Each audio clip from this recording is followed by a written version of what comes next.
الحمد لله رب العالمين صلى اللهم على نبينا محمد إن شاء الله ولا له الحج على استينا اللي هو كلمة كوبان وكسابسن وحن الله سبحانه بشي رمضان إني مليجتي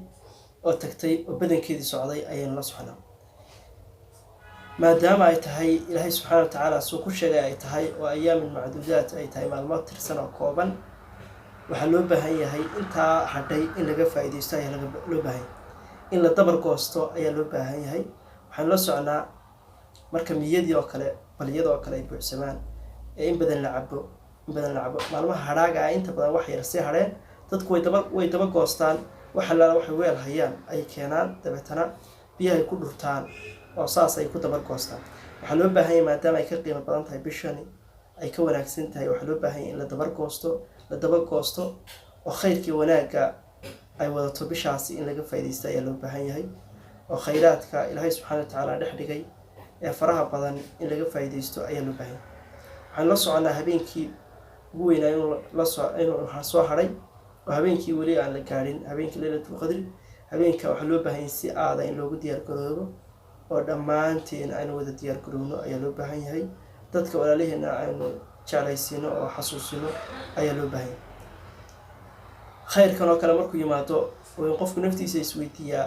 dib ma u heli doontaa dib ma u gaari doontaa marka uu ogaado qofna ma hubo ma oranayo waan gaari doonaa kadib ka faa'iideysan doonaa oo maadaama ilaahay subxaanahu wa ta'aala mawdkeena ka qariyay oo inoo sheegin ajashiga xilliga la dhimanayo qof kastaaba markuu taas weydiiyo wuxuu soconayaa tan ayaad iminka haysaa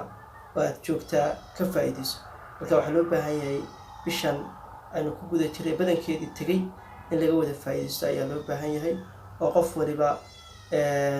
guntiga dhiisha ka xidho oo aad loogu dadaalo khayraadka hadday tahay salaada iyo hadday tahay quraan akhriska iyo hadday tahay sadaqada in aad loogu dadaalo iyo abwaabta faraha badan iyo khayraadka albaabada khayrka faraha badan in lagu wada dadaalo ayaa loo baahan yahay